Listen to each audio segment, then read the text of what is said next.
Na kwa niaba yangu mwenyewe binafsi ningependa kuchukua fursa hii kuwaomba radhi wapenzi, wanachama na washabiki wa Simba kwa sisi kutofika malengo yetu ya mwaka 2016.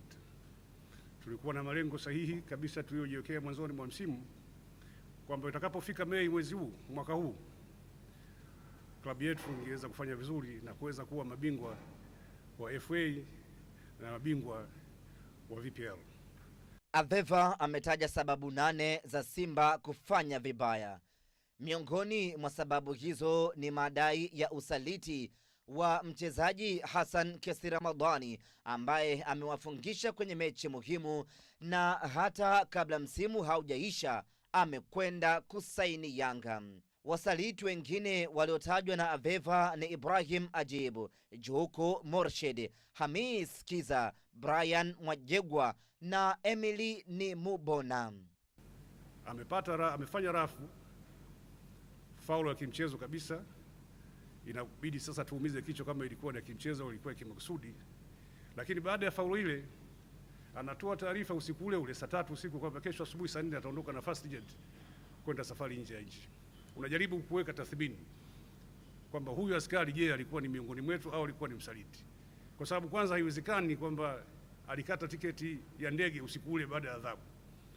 Ina maana kulikuwa na mipango ya awali kabisa ya kuhakikisha kabisa kwamba hataki kuitumia klabu ya Simba. Ameondoka,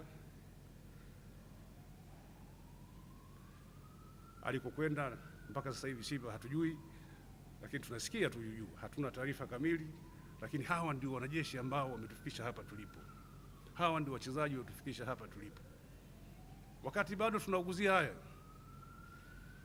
kukatokea wachezaji ambao walijaribu kuwashawishi wachezaji wengine wasiitumikie Simba katika mchezo ya Premier League iliyobaki, hasa wakianza na mchezo kati ya sisi na Songea, timu ya Majimaji. Kuhusu maoni ya wanasimba kutaka timu hiyo auziwe Mohamed Dewji, tasema kwamba mfumo wa kisasa duniani ni wahisa, basi sisi tutachukua hayo wanayozungumza, tutayafanyia kazi katika kamati ya utendaji.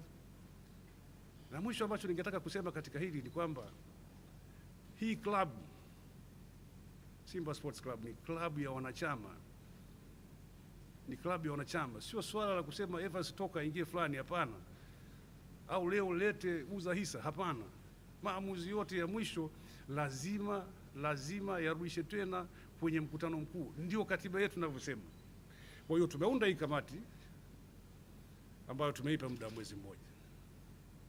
Ni imani yetu kabisa ndani ya mwezi mmoja watakuja na mapendekezo nini kifanyike katika hili ili kuikwamua klabu kutoka katika uendeshaji wa sasa. Kuhusu fedha za mauzo ya Okwi, Aveva amesema mpunga huo umeingia na utatumika kulingana na matumizi ya klabu. Nao ujenzi wa uwanja wa Bunju uko mbioni kuanza, huku Aveva akisema wameshaagiza nyasi bandia kutoka China na walisimama kupisha mvua.